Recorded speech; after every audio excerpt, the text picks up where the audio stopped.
Memorial higher secondary school. Brigadier समाज साहब आज़ाद साहब को दूँ इनकी इस कौम की खिदमत के लिए, लेकिन आज वो क्योंकि बवजह अदालत को यहाँ तशरीफ नहीं ला पाए हैं, तो उन्होंने, क्योंकि ये ट्रेनिंग जो यंग विंग आए हैं यहाँ MLA भी बने हैं और कई सरपंच पंच बने हैं, कॉरपोरेटर बने हैं, यहाँ कुछ कॉरपोरेटर भी बने हैं और अभी BDC और DDC के मेंबर्स बने हैं। उनसे मैं खास तौर से कहूँगा, मैं आज खाली बरादरी के बारे में कहूँगा, बाकियों के लिए तो रोज मौका मिलता है। उनसे ये बताऊँगा कि कुछ करके दिखाना चाहिए, क्योंकि आप कम्युनिटी के नाम पे जीताते हो, आप रिजर्वेशन के बगैर नहीं आते। रिजर्वेशन के बगैर हैं तो उन पर जिम्मेदारी सबकी है, लेकिन जो आप रिजर्वेशन में चुन के आते हो, आपकी सबसे पहली जो जिम्मेदारी है वो उस रिजर्वेशन के प्रति, क्योंकि उसकी वजह से आप आए हो। मैं ये बिल्कुल नहीं कहता कि आप किसी कश्मीरी का काम मत करो, आप किसी हिंदू या सिख का मत करो, वो करो, लेकिन अपने आप को ये भी नहीं है। ये भी कभी कभी होता है कि जब मैं MLA बन गया अब आप मुझको गुजर कोई नहीं कहे, ये भी है। फिर उसके बाद कोई कहता है गांव। मुझे बहुत सारे लीडरों की बहुत अच्छी अच्छी बातें अच्छी लगती हैं। अब जैसे मैं खुद गाँव का तो बड़ा फक्र होता है। कई बड़े लीडर हैं, हमारे प्राइम मिनिस्टर भी वो कहते हैं मैं गांव से, मैं था कुछ भी नहीं था, बर्तन मांजता था, चाय। सियासी तौर हम उससे उनके खिलाफ हैं, लेकिन कम से कम जो अपनी जो असलियत है उसको नहीं छुपाता। और जो नहीं आपने अपनी असलियत छुपाई तो आप एक मसनवी दुनिया में रहते हैं, एक आरजी दुनिया में रहते हैं। आदमी को फख्र होना चाहिए। मैं दुनिया भर घूमा हूं, 100 देशों में भी घूमा हूं, 5 स्टार 7 स्टार होटल्स में रहकर, लेकिन जब मैं अपने गांव के लोगों के साथ बैठता हूं, चाहे उनके कपड़े में धुले नहीं हो, कम हो, लेकिन उसकी एक अलग खुशबू और मजा आ जाता है। उसकी अलग ही खुशबू, वहां इत्र डालने की जरूरत नहीं पड़ती, वो अलग है, क्योंकि उसमें हम पैदा हुए, उसमें हम बड़े हैं।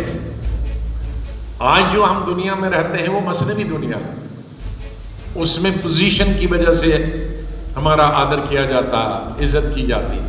लेकिन जब गांव कहते हैं तो ये हमारा गांव, हर वाला कहता है जी हमारे गांव का बेटा है, जिसका रिश्तेदार भी नहीं है वो भी कहता है मेरा बेटा है, ताया है, लड़की का है, मासे का है, चाचे का। तो हम भी उनका दिल खुश करने के लिए सबको चाचा, ताई, बहन, बेटी सबको बता देते हैं वो। तो ये अपनी छुड़ाना नहीं चाहिए, पिंड नहीं छुड़ाना चाहिए, पिंड बांधना चाहिए डट के चाहते। तो ये अगर 100 पैसा लेते थे तो 110 खर्च किए। आज मैं सुना, वैसे तो उनकी तबीयत खराब है, दिल्ली में हॉस्पिटल में दाखिल रहते हैं, तो वहाँ पर हमारी बातचीत होती है दूसरे तीसरे दिन हॉस्पिटल में। लेकिन यहाँ आज आधा पौना घंटा मैं उनके पास बैठा यहाँ आने से पहले। आज हम सब यही दुआ कर सकते हैं कि अल्लाह उनको लंबी उम्र के साथ सेहत दे। खाली लंबी उम्र काफ़ी नहीं, लंबी उम्र के साथ सेहत होनी चाहिए।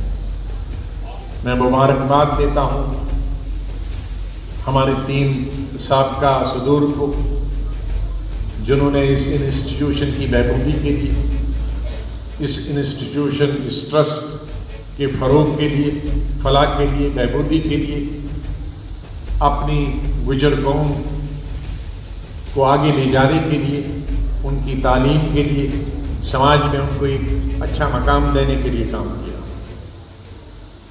और ख़ास तौर से चौधरी हमीद साहब, जो शुरू से ही शाना बशाना मसूद चौधरी साहब के साथ काम करते हैं, रिसोर्स जुड़ाने के लिए और इस ट्रस्ट के फ़रोग के लिए। मुझे फ़ख्र है कि आज एक प्राइवेट स्कूल जिसकी प्रिंसिपल यहाँ और स्टाफ मौजूद है, उनको मैं बधाई देता हूँ, मुबारकबाद देता हूँ کہ 12ویں کلاس تک یہ تعلیم، اچھی تعلیم، معیاری تعلیم دی جا رہی ہے، اور تعلیم ہی خاص طور سے اس قوم کے لیے بہت ضروری ہے، کیونکہ آپ کی ریزرویشن، اور ریزرویشن نہیں ہے تو پھر ایک ہی طبقہ کے لوگ آ جاتے ہیں. جیسے کئی ریزرویشن میں میں نے ملکی پیمانے پہ دیکھا کہ جس سے ریزرویشن سے اگر ایک طبقے کو فائدہ ملے تو پھر اسی کے طبقے کو ہی فائدہ ملتا ہے، کیونکہ ان کے پاس پیسہ ہوتا ہے اپنے بچوں کو اچھی تعلیم دینے کے لیے. تو اچھی تعلیم والے اسی طبقہ کے انگلش میڈیم والے پھر رجوری، پونچھ اور بانڈی پور اور کیا کہتے ہیں ہمارے بھدرواہ کے، بلیسا کے اور گلاب گڑھ کے پہاڑوں میں پڑے. لیکن انگریزی تعلیم کی طرف آپ کا میں دھیان دلاؤں گا کہ انگریزی تعلیم کے لیے آپ سب سے زیادہ شہروں میں مت رکھیے، شہروں میں لوگ افورڈ کرتے ہیں. جو پسماندہ علاقے ہیں ہمارے جہاں گجر آبادی ہے، وہاں چاہے 20 کا 30 ہی بچے کے ہوں، وہاں انگلش میڈیم اسکول ہونے چاہیے، کیونکہ ہمارے ان کو گجر برادری کے جو لیڈرز ہیں جو شہروں میں اپنے بچوں کو پڑھانے، ان کے ساتھ مقابلہ کرنا. ہمارے ساتھ بھی کچھ ناراض ہو جائیں گے، لیکن میں with in the community of upliftment ایک بیکورڈ میں بھی ایک فارورڈ کمیونٹی کو ابھر کے نہیں آنی چاہیے. وہ یونیفارمٹی اس میں ہونی چاہیے، تبھی اس میں مزہ ہے. تو یہ ایک ایسا مت سوچیے کہ ابھی آپ کا کام ختم ہوا. میں سمجھتا ہوں کہ آپ اپنے پاؤں پہ کھڑے ہوئے ہیں، چلنے کے قابل ہوئے ہیں، اور اب دوڑنے کا موقع ہے. اور یہ دوڑ یہاں تک محدود اس بھون میں نہیں رہنی چاہیے. یہ ہماری ریاست کے ہر گاؤں دیہات میں اور عموماً ہمارے، اور سب سے پہلے ہم نے ان لوگوں کے لیے کچھ، میں نے ایک اسکیم بنائی تھی، لیکن میرے پاس بہت سمے کم تھا اور کام بہت زیادہ تھا، تو وہ اس کو میں ٹریننگ تک تو شروع کرا پایا، لیکن عملی جامہ میں نے پہنا پایا. میں نے ہمارے جو گجر بکروال بھائی رہتے ہیں جو پہاڑوں پہ جاتے ہیں 6 مہینے کے لیے، ان کی اسکیم بھی بنائی تھی، تعلیم بھی شروع کی تھی کہ جو ٹیچرز ہیں ان ٹیچرز کو 6 مہینے کی ٹریننگ دی جاتی.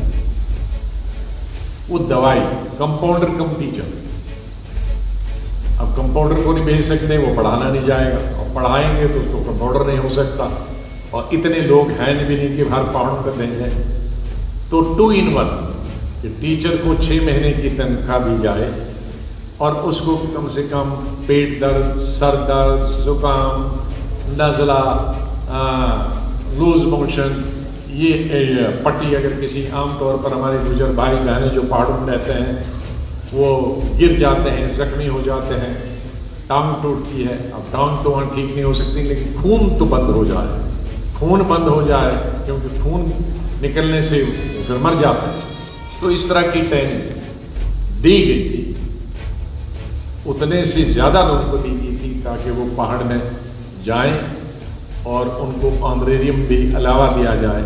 لیکن اس سے پہلے کہ وہ ان کی نیوکتی کو ہم کیا کہیں گے، اپوائنٹمنٹ